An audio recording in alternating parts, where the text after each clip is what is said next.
Om Bhadram Karneभिः शृणुयाम देवाः Bhadram पश्येमाक्षभिर्यजत्राः स्थिरैरङ्गैः स्तुष्ट्वां सस्तनूभिः व्यशेम देवहिदं यदायुः स्वस्ति न इन्द्रो वृद्धश्रवाः स्वस्ति नः पूषा विश्ववेदाः स्वस्ति नस्ताक्ष्यो अरिष्टनेमि स्वस्ति no बृहस्पतिर्दधातु Om Shanti Shanti Shanti. Let the Almighty Lord, Indra, Garuda, the Sun, and all other different aspects of the Absolute Reality grant us peace, harmony, and long life. Om peace, peace, peace.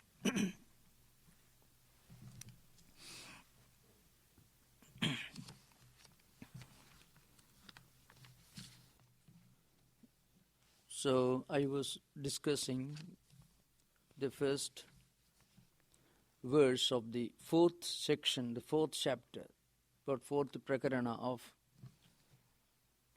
Gaudapada's Karika, which is a commentary in metrical form running into 215 verses on the Upanishad, Mandukya Upanishads. So last time we already discussed certain aspects of the philosophical landscape in which this work emerged. It came to be written in the 6th century AD. As I said, there were different schools of Buddhist philosophy prevalent at that time. And Gaudapada wrote this work incorporating some of the ideas from Buddhist philosophy, especially the two schools of Buddhist idealism, the Yogacara or Vijnanavada and Shunyavada, which is the doctrine of emptiness. Yogacara philosophy is sometimes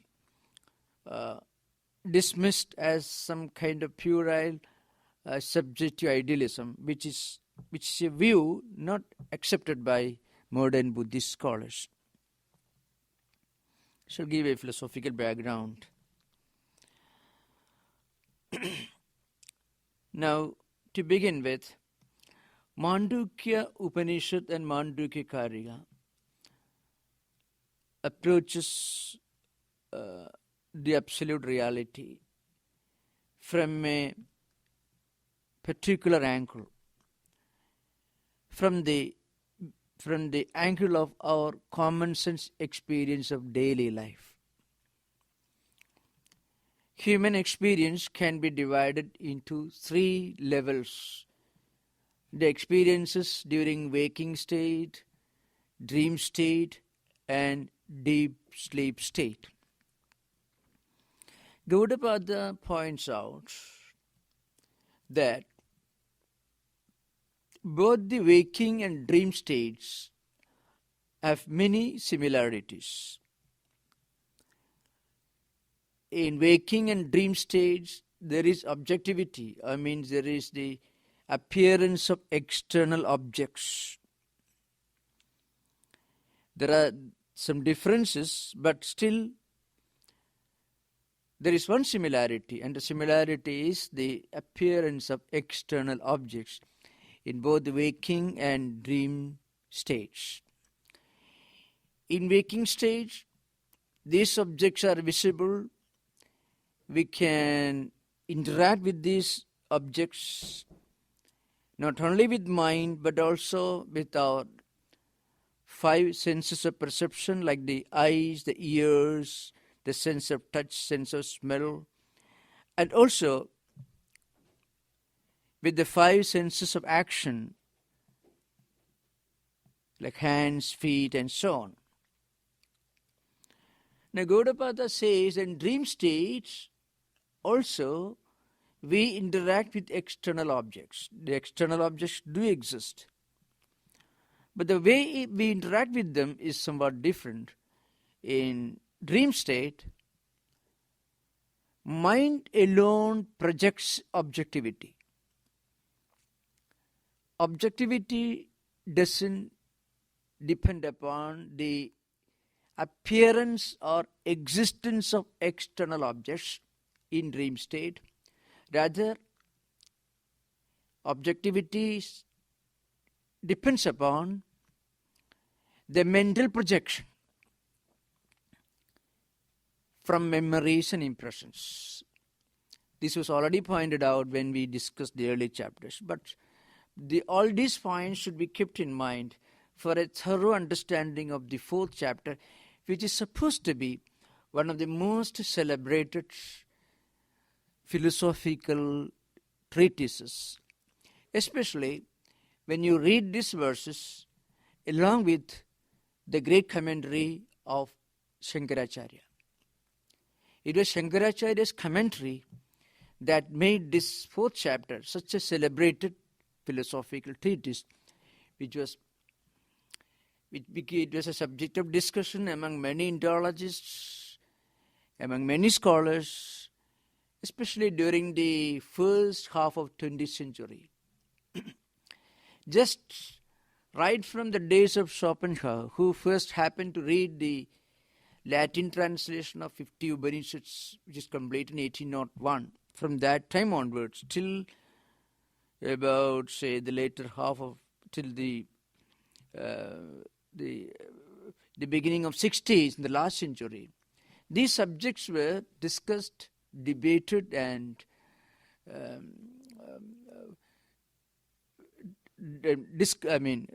written about by Western and Eastern scholars. So Gaudapada says that human life is to be taken in its totality. Many people, from a common sense point of view, may argue, well, dream objects are unreal, waking objects are real. When we walk in waking state, it is a real experience, but in dream, well, it is not a real experience.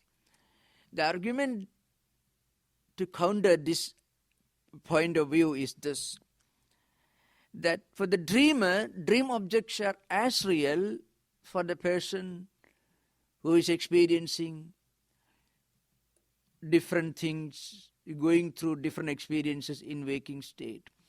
For the dreamer, dream experiences are only reality, just as for all of us during waking state, waking experiences are the only reality. So suppose a person lives for 90 years, and if he sleeps for 8 hours a day, we can say for about 30 years he's sleeping. We don't see that he lived only for 60 years. 30 years also counted. Now Gaudapada's point of view is that in dream state we are experiencing everything in a subtle manner without the association or the help of the external objects or the 5 senses of perception or the 5 senses of action. In dream state, everything takes place at the mental level. And another point that Gaudapada points out, that is a deeper psychological implication. See, what we experience is not only what we experience with our hands or feet or the eyes during waking state. When we remember something, it is also as much as an experience as real action. Memory is as subtle, as powerful as an experience, as real action. A flashing thought in our mind also registers its impression in the mind. And these impressions remain potent, and they may come to the surface, not only, maybe not now, but maybe after several years. If you believe in the theory of rebirth, then maybe after several births. That's why we sometimes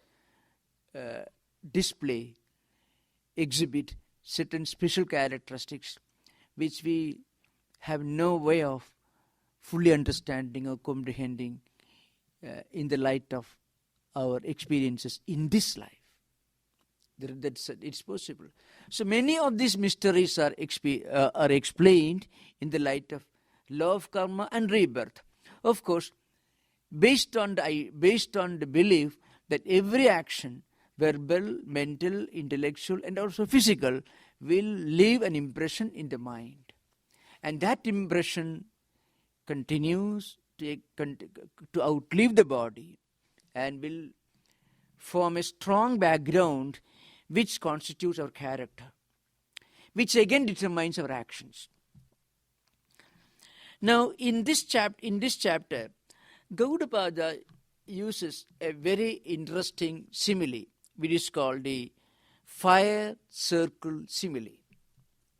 His theory is this. It is called the ontophenomenology of Gaudapada's theory.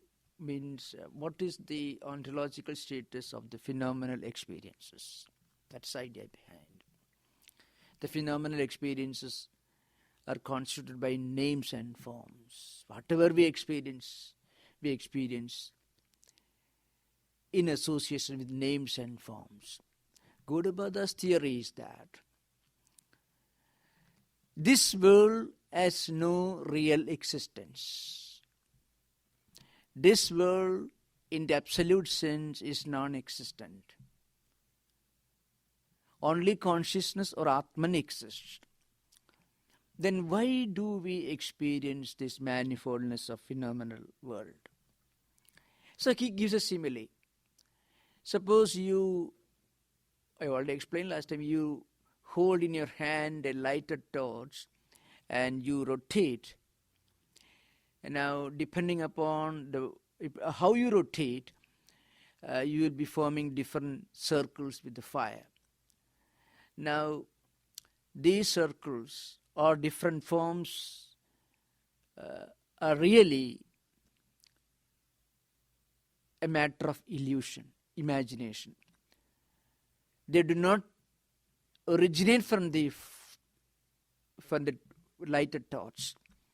And when you stop rotating the torch, these forms do not dissolve into the lighted torch. First of all, they never came into existence, therefore they never returned. Similarly, all these manifold experiences that we encounter in this world are impressions. When impressions are associated with consciousness, we experience this manifoldness. Therefore, Gaudapada says there is only one way to get out of these manifold experiences, which consist of pain and pleasure, joy and sorrow, satisfaction and disappointment, good and bad. That's how the world is presenting itself before us, in the form of name and form. Sometimes we are happy, sometimes we are unhappy. When we are happy, we think world is fine, but that kind of happiness is only short-lived. The very idea that the world is fine, the life is a very happy process, creates terrible disappointment and dissatisfaction and grief when the slightest pain is experienced.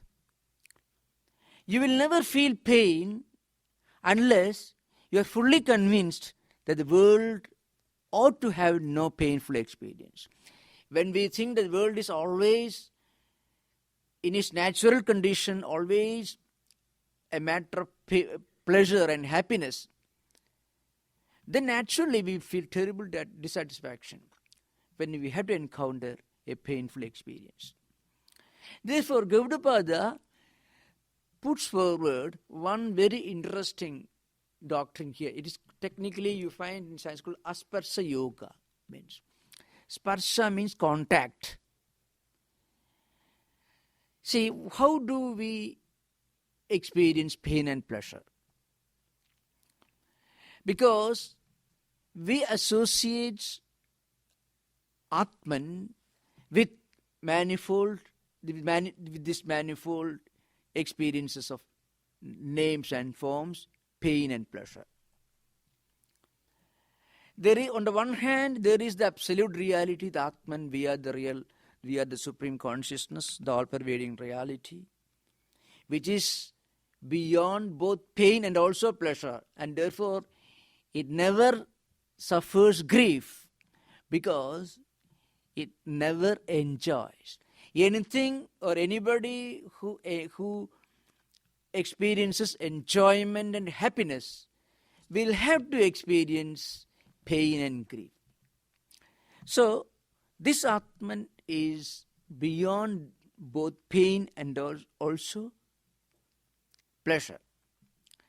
Therefore, complete dissociation of our true self with the senses and sensory world is the only path to real absolute happiness.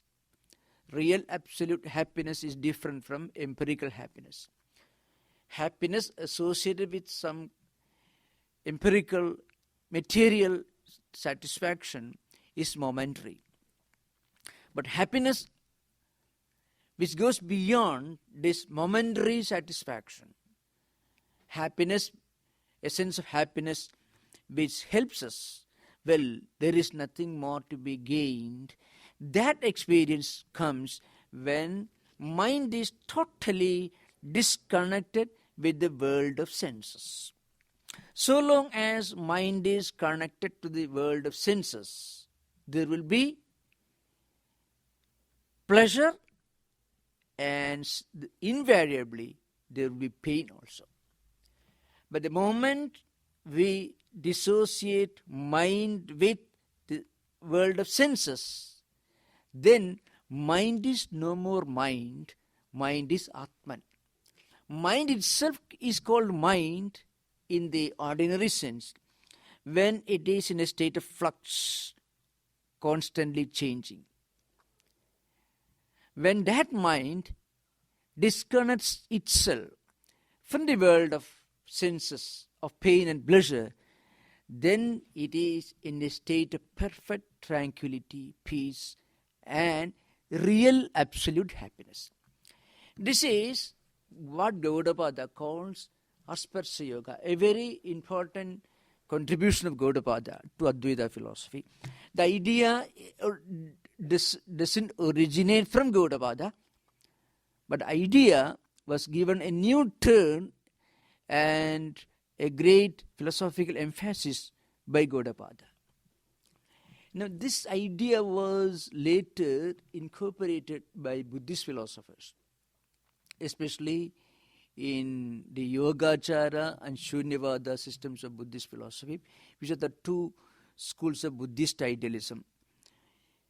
Yogacara, sometimes called Vijnanavada, and also Shunyavada, in English we call it the doctrine of emptiness. So the idea that you live in this world but don't be a participant in this drama of worldly life. And then you can be free from all the problems associated with this worldly life. This idea originally comes from Gaudapada's concept of Asparsya Yoga. How do we disconnect our mind from the external world of senses? We can't do it physically. See, suppose you make a decision tomorrow onwards. I won't allow my mind to be distracted in one direction by one particular object. If you take a decision, that decision is taken at the mental level. And therefore what happens, we always try to disconnect the mind from that particular object. And every moment you try to do that, you are actually connecting your mind to that object. That's what really happens.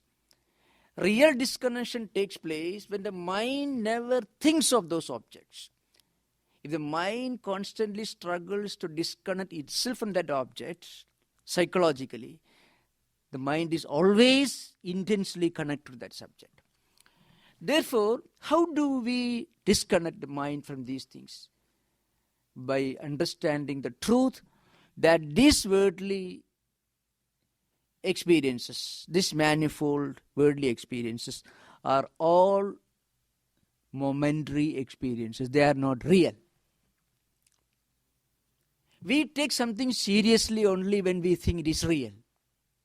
Otherwise, we won't take it seriously. Whenever we take something very seriously, there is always, behind that, there is a psychological idea that it is something very important, very relevant, very crucial, and very real. But the moment we live in this world and we believe that, well, this world is something in which we have to live, we have to interact with this world. But the world as such is always a momentary phenomenon. It is in a constant flux. It is just a vibration of the mind. In reality, it is Atman everywhere. And Atman is unchanging, changeless, immortal, eternal reality. Everything else comes and goes. They are not totally non-existent. They are not totally non-existent. They are only relative. There you find a distinction is to be drawn between Yogacara philosophy of Buddhism and Vedanta. Yogacara philosophy of Buddhism is technically called idealistic metaphysics. Vedanta is realistic metaphysics. Vedanta doesn't say that external things are totally unreal, non-existent. Vedanta says they are not real in the absolute sense, but they are not unreal in the absolute sense. If they were totally unreal, we would never feel it. We would never think of it. We never think of anything which is totally unreal, which cannot be even intellectually conceived of. But obviously, we know very well that whatever we find in this world is momentary. So they are only relative.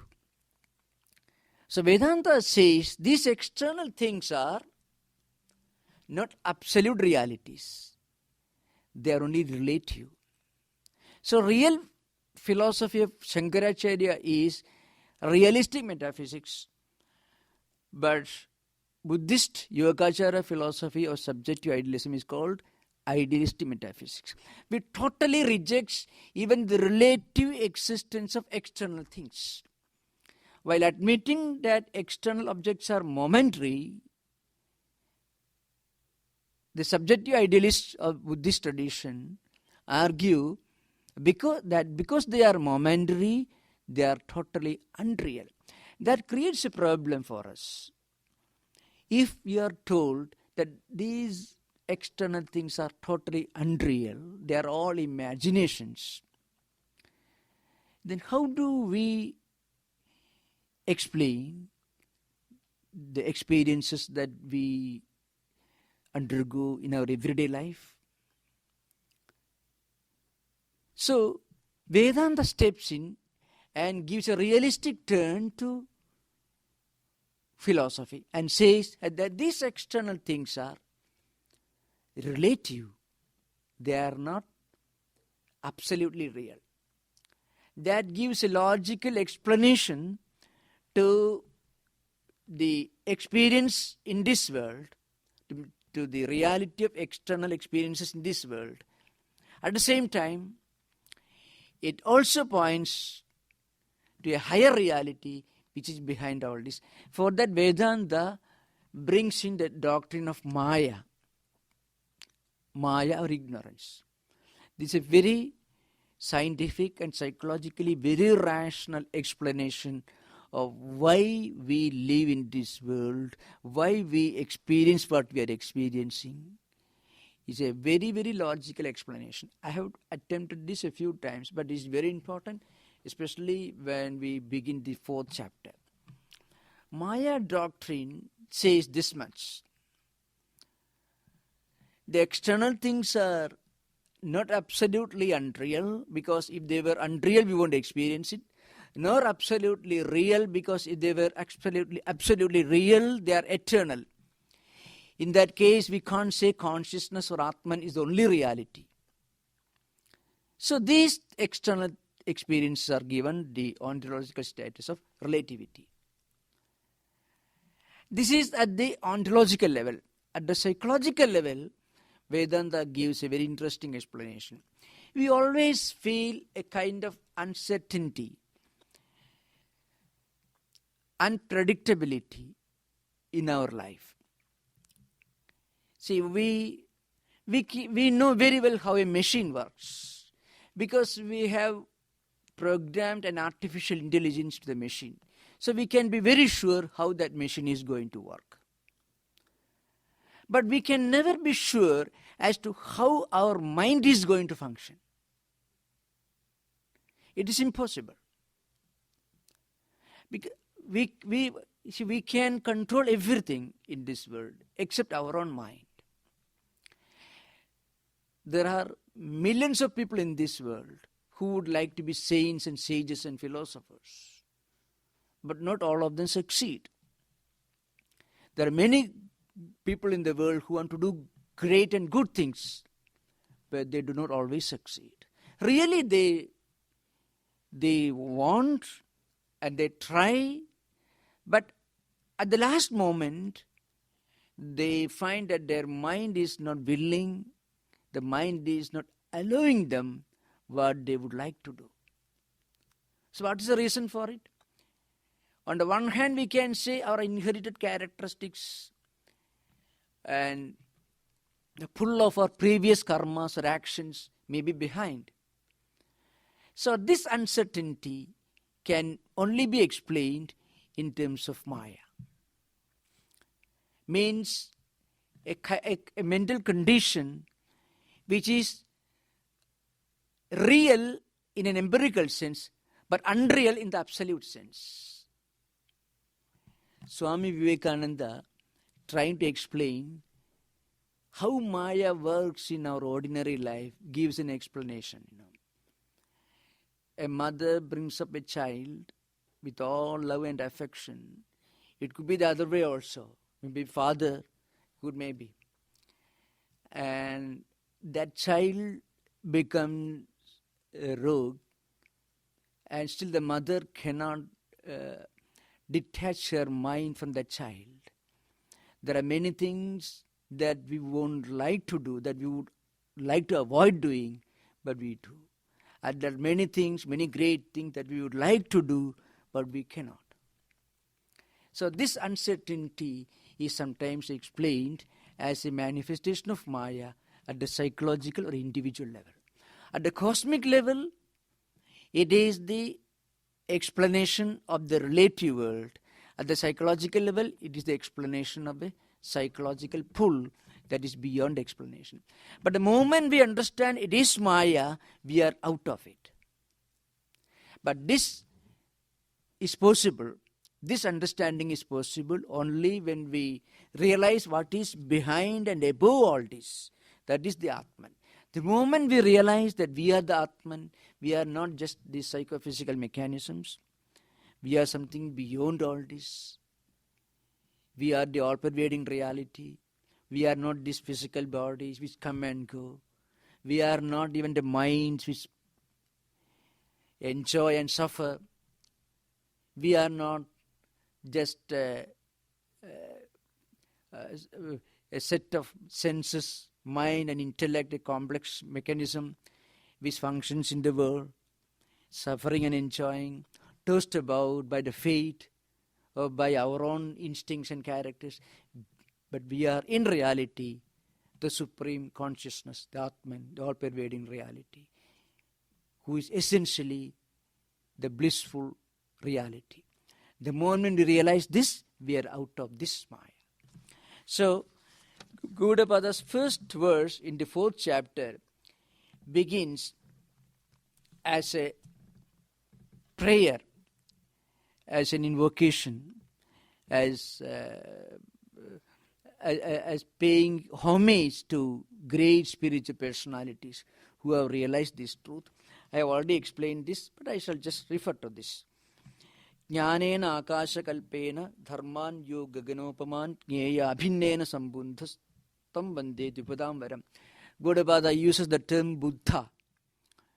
So Buddha in Sanskrit means the enlightened one.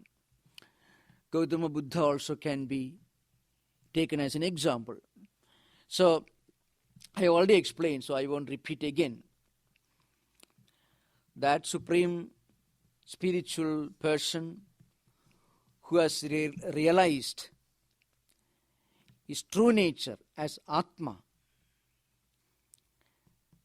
I bow down before him. Because the one who realizes this supreme reality also realizes that he is the all-pervading Brahman or Atman, which is in the form of absolute knowledge, absolute existence, and absolute bliss. This is the first verse I already explained. Now in the second verse, Gaudapada explains what I said earlier. Asparsayogo vainama sarva sattu sukho hitaha avivado aviruddhascha desidamstam namamekam. So I shall just read out just try to explain the prose order. Sarva sattu sukha hitaha avivadaha aviruddhaha asparsayogaha vainama desitaha tam aham namami. Again, the idea is repeated. I bow down before the great spiritual person, the one who has realized this supreme truth and also this supreme ideal, which is called Asparsa Yoga. As I said, Asparsa Yoga technically means that state of human mind where we have realized that we are something beyond the world of senses. The mind is completely disconnected from the world of senses. Any association with any of the five senses of perception or five senses of action brings pain and grief.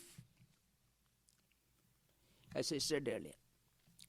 Even as the so-called pleasurable experience can be a source of pain, because when it is lost, it takes us back to the previous state. When we have not gained that pleasurable experience, we are experiencing pain. When we have got it, we are anxious not to lose it. And we know very well that whatever we get, whatever material enjoyment that one can think of in this world is momentary, it will be lost, and that loss will create grief and sorrow. That's why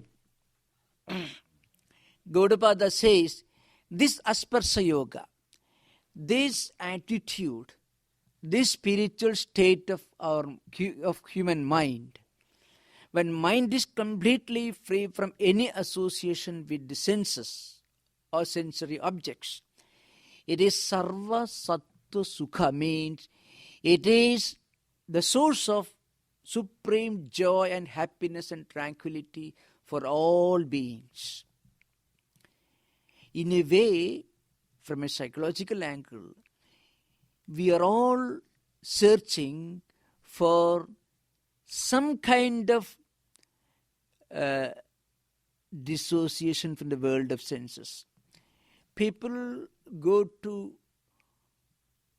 a movie theater to forget a nagging pain within. They take to drinks to forget something which is a source of grief and sorrow within. They are going after something which brings greater sorrow and greater grief. That's a different matter. But for the moment, people believe that if they can benumb the senses, if they can run away from themselves, they are trying to escape from themselves. It's a kind of flight from themselves, running away from one's own mind, psychologically speaking. So every human effort is in reality an effort to gain freedom from the world of senses. But in all cases, what happens? It brings greater bondage. As I said earlier, people take to drugs and drinks to forget something, to get freedom from some nagging, tormenting memory or experience that may be tormenting their mind. For that, so they want to forget it. And when you try to forget something, you try to run away from it. An effort to forget something is nothing but an effort to run away from it. So, everybody is going in search of freedom, joy, peace, and tranquility. But they are all knocking on the wrong doors. The way they go in search of this freedom only brings them to greater and greater bondage, brings them greater and greater pain and grief. So Gaudapada says, the way to real freedom, the way to real spiritual liberation is not to go after the world of senses, but to go away from the world of senses.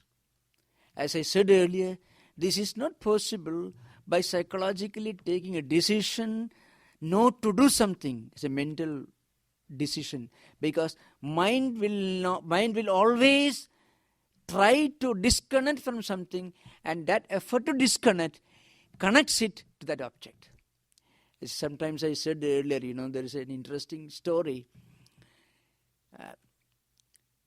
A person who was slowly becoming bald-headed, losing all hair, went to a doctor, and the doctor gave one interesting prescription. You have seen egg. You're eating plenty of eggs, and you're always thinking about eggs. Now, egg is like a baldy's head. So you should stop thinking about egg. Then, this problem, the hair loss, this is only antidote, only medicine. Stop thinking about eggs. So this man always worried that whether I should ever think about egg. So I should always avoid thinking about eggs. So his constant effort to avoid thinking about eggs made him think about eggs only. So he went completely bad. Now, Gaudapada says, if you want to mentally and psychologically disconnect yourself from something, you should not psychologically try to disconnect your mind from it. Your approach towards the world of senses should change. We can ignore something when we understand that it is not of much value. It really has no reality. So the moment we realize that this manifoldness, this empirical world of senses, really is not of much importance, you need not run away from it. One should do our duties and responsibilities. But behind all this effort to do our duties and responsibilities, to live the life of an ideal member of society, an ideal citizen of the country, with a successful businessman or an efficient administrator or professor, whoever may be. Behind all this, if we can remember, well, it's all necessary, but all these things are momentary. Momentary in the sense, even if it lasts for several years, it is momentary.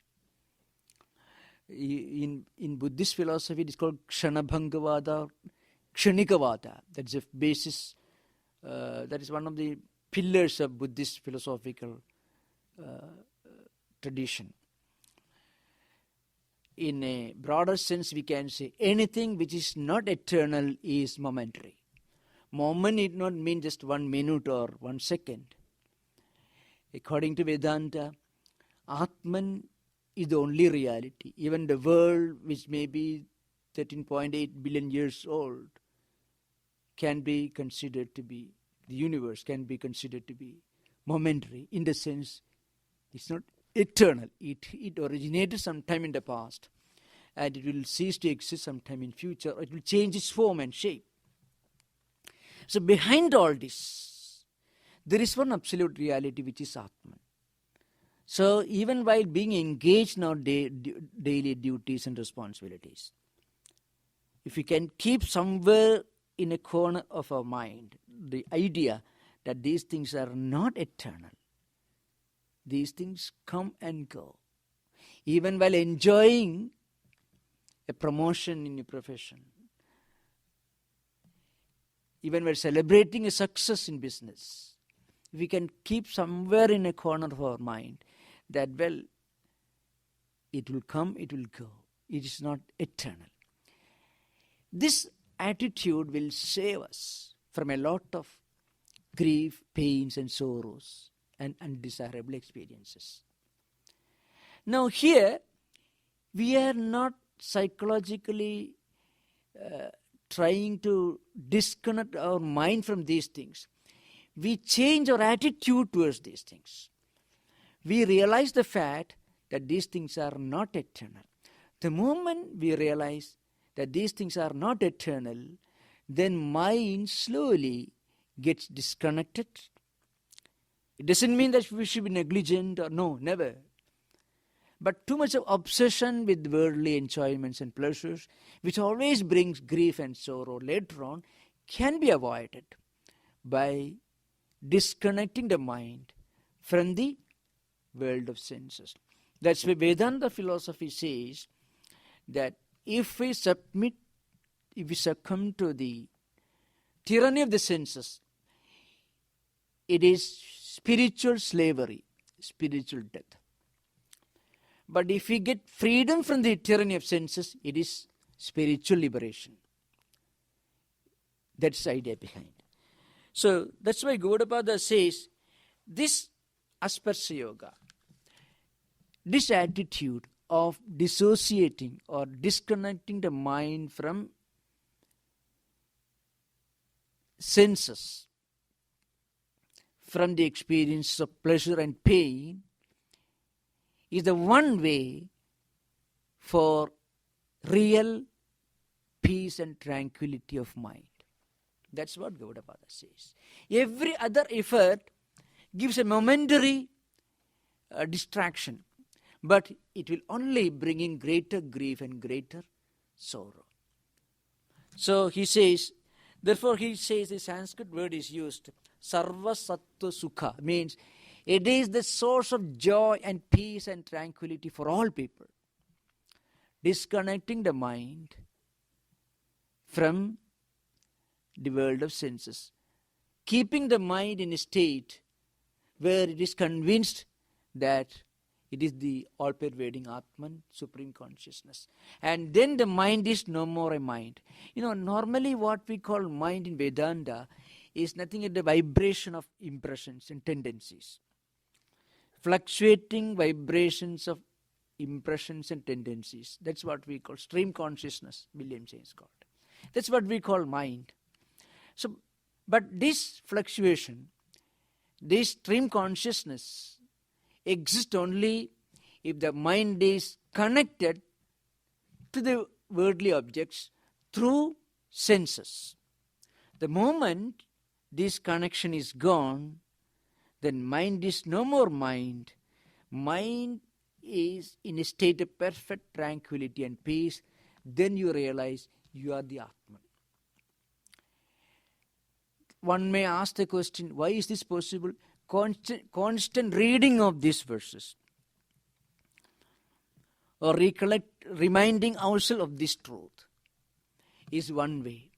Even intellectual conviction serves a great purpose. At least in times of crisis, one can just think, well, all these momentary pleasures and pains will come and go. There is something beyond all this, compared to which all these things are just fleeting pictures. The moment we realize that, we will reach a state of perfect tranquility and peace. This is Gaudapada's view. Those who are interested in Buddhist philosophy should remember,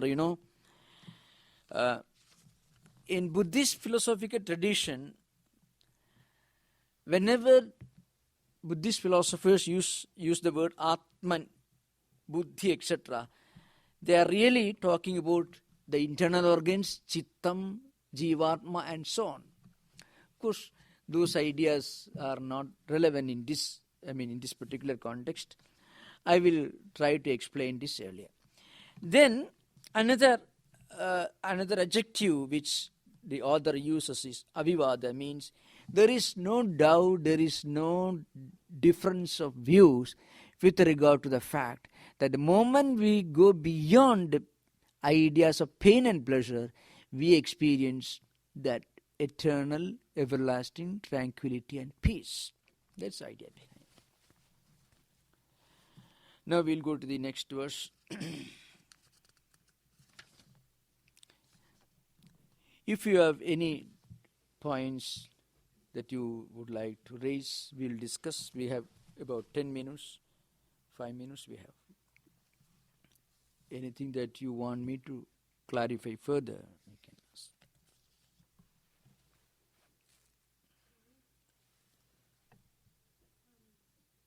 Do you think that really the person can, unless he's extremely advanced, Okay. unless a person is extremely advanced, Yeah. do you think a person can really convince themselves intellectually that the experience of this concrete, sense-perceived world is a passing thing? Intellectually, you can appreciate as an idea, yes, things come and go, but for something that is going to be a deeply impelling force in one's life, so that one really feels this asparsha yoga, a tiny bit of it anyway. Do you think is it possible, unless the person has had the living contact of a great human soul, like this Gaudapada is making a salutation? Yes. Now, this idea as an experience, as a supreme experience, comes only when we spiritually evolve. That is true. But the logic of this idea can be appreciated even by people who are seekers. There are seekers belong to different levels, different categories. There are people who suffer, and sometimes they feel the pain, the sorrows of material life so much that they turn towards something higher. Such people, though they may not get the blissful experience of this at that level, when they read it, suddenly they will understand the psychological logic of it. Because there are many people who suffer a lot and who understand it is their obsession with the material things that brings all these undesirable experiences.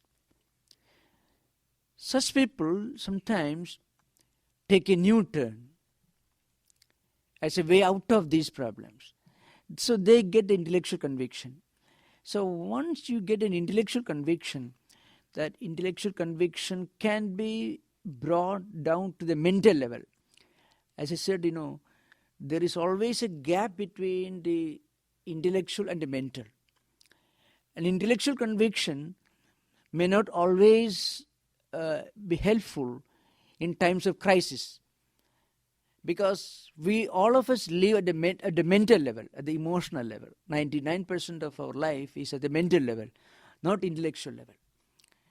So this intellectual conviction can be brought down to the mental level by constant thinking, and also by trying to logically analyze our experiences with the logic of this doctrine.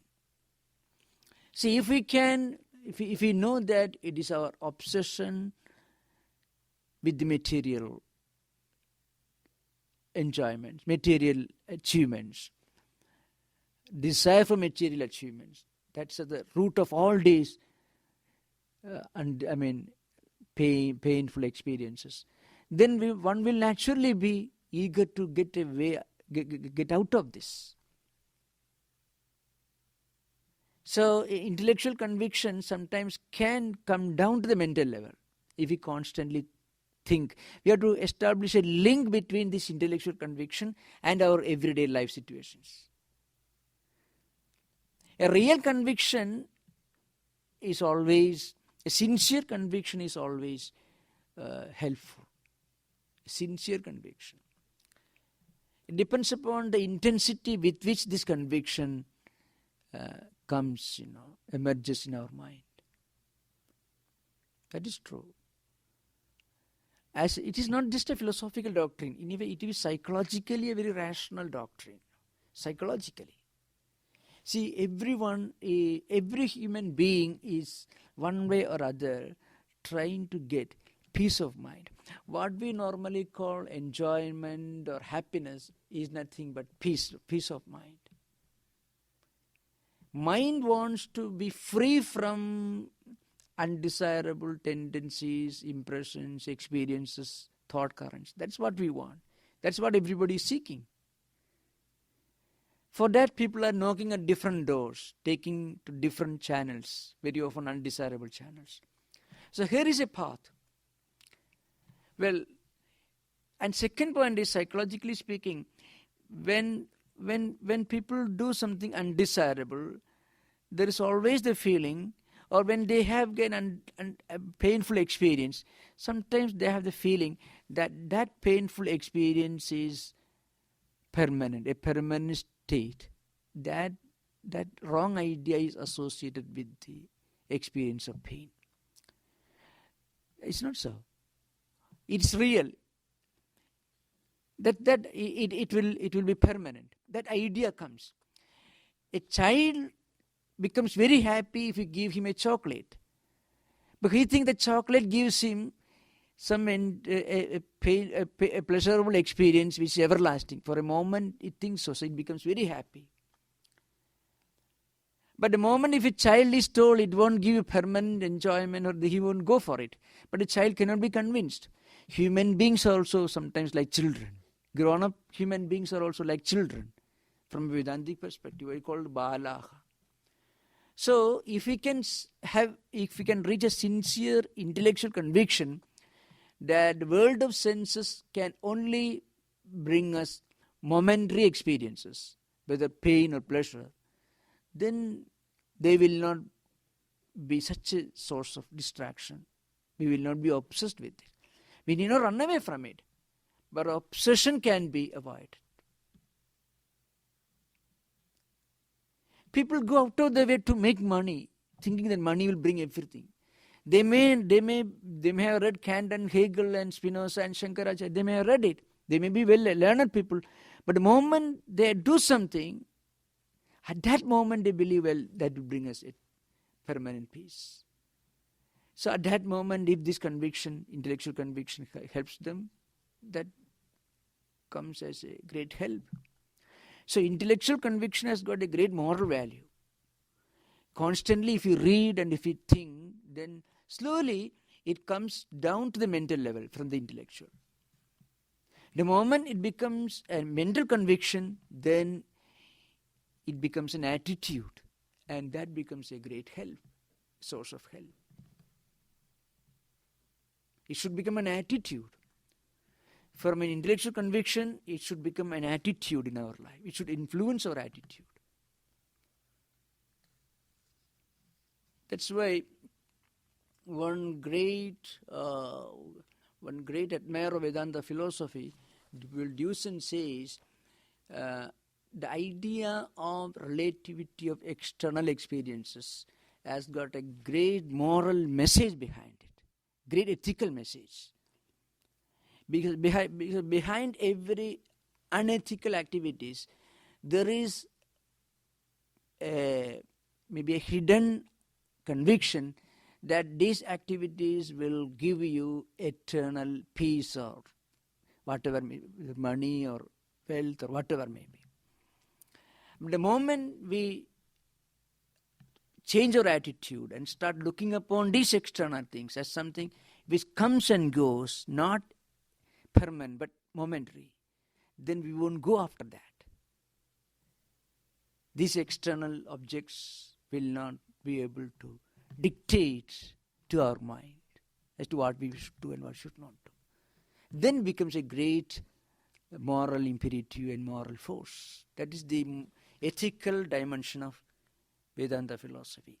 The momentariness of external world, the non-eternal nature of the empirical experiences, empirical world, is not only a metaphysical doctrine and a fact, but also a great moral imperative, because behind every unethical activity, there is the conviction that this unethical activity, which brings you some enjoyment in material world, will give you permanent peace and happiness.